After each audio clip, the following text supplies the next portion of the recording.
tous les coups, il essaye de m'avoir. Il nous reste chacun 2 tuiles, et vu que je suis le premier joueur, il s'est forcément dit que j'allais éviter de rajouter une tuile, pour pas prendre le risque de montrer les 2 qui me restent. Il pense donc que je vais lancer une enchère maintenant. Bon, c'est à toi de jouer là, hein. Haha, il essaye de couper court à mon raisonnement. Il veut que je me précipite et que je tente l'enchère à 2. Il a donc forcément mis un crâne. Ah, il pensait m'avoir, le petit malin. Je lance une enchère à 1. Ok, bah moi je monte à 2.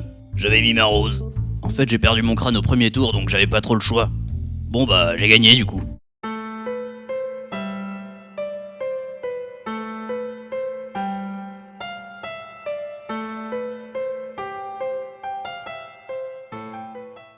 Salut les gamers.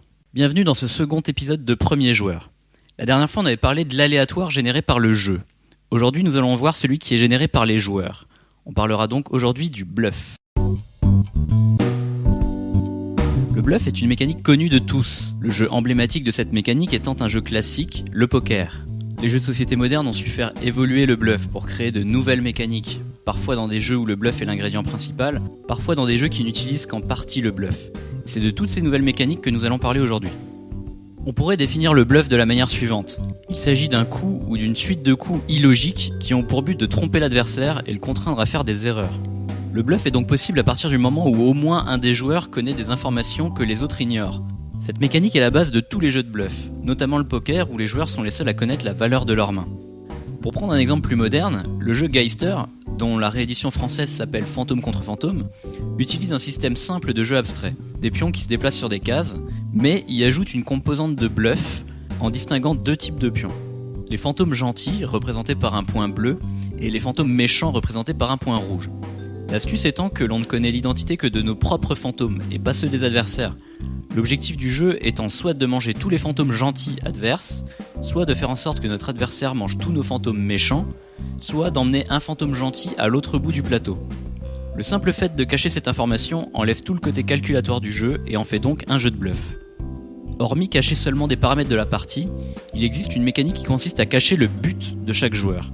On appelle cela les objectifs secrets. C'est un principe déjà utilisé dans le Risk, mais qui sera souvent utilisé et renouvelé dans les jeux de société modernes.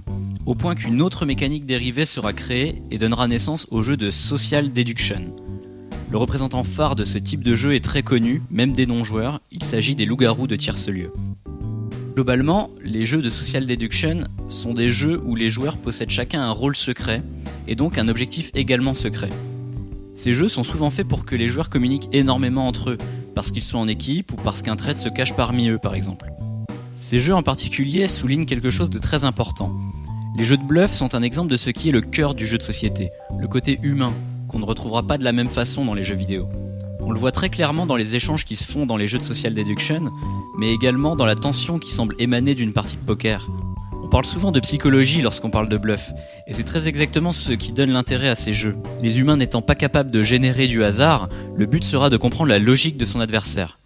On appelle cela Game. Si vous jouez à des jeux vidéo en ligne ou à des jeux de cartes à collectionner, vous connaissez probablement déjà ce terme. À vrai dire, c'est un terme assez global, dont la définition serait tous les éléments en dehors du jeu lui-même qui ont une influence sur les choix du joueur. Les jeux de bluff représentant parfaitement ce concept, puisqu'ici ce n'est pas le jeu qui nous fait faire des choix, mais les joueurs autour de la table, leur comportement et la manière dont on souhaite les influencer. Un concept efficace pour créer du metagame est donc de créer une logique que les joueurs devraient suivre, car je vous le rappelle, le bluff représente le fait de ne pas suivre cette logique. Le jeu contiendra par exemple une stratégie optimale, une contre-stratégie qui bat la stratégie optimale, mais qui elle-même se fait battre par une troisième stratégie qui se fera à son tour battre par la stratégie optimale du début. Bien évidemment, il peut y avoir plus que 3 stratégies, le but étant que chaque stratégie puisse se faire contrer par au moins une autre. Notez également qu'une des stratégies est optimale, il faut qu'il y ait un déséquilibre volontaire pour pouvoir créer la fameuse logique que les joueurs vont suivre. Pour illustrer cela, prenons le jeu du pierre-feuille-ciseaux. Admettons que nous jouons en plusieurs manches. Le seul moyen de deviner le coup adverse sera d'observer ses choix précédents et de deviner s'il va suivre une certaine logique. Mais le jeu sera quand même très aléatoire. Le problème vient du fait que tous les coups sont égaux. Chaque coup peut se faire contrer par un autre certes, mais aucun ne représente une stratégie plus forte que les autres. Ajoutons maintenant une petite règle. Si un joueur gagne en ayant joué les ciseaux, il marque 1 point. S'il gagne avec la feuille, il marque 2 points, et s'il gagne avec la pierre, il marque 3 points. Le jeu deviendra alors beaucoup plus intéressant, et ce, dès la première manche. La stratégie optimale étant la pierre, les joueurs vont essayer de suivre ou de contrer cette logique. On obtient alors une nouvelle mécanique qui est très répandue dans les jeux de société de nos jours, les choix simultanés, parfois appelés aussi double guessing. Popularisée par le jeu Stupide Vautour à la fin des années 80, cette mécanique repousse le bluff à un niveau encore supérieur, puisqu'on doit deviner le coup que notre adversaire jouera, alors que lui-même est en train d'essayer de deviner le nôtre. C'est le fameux « il pense que je pense qu'il pense que je pense qu'il pense que je pense qu'il pense ». Ça va, on a compris, oh. Putain, je te jure.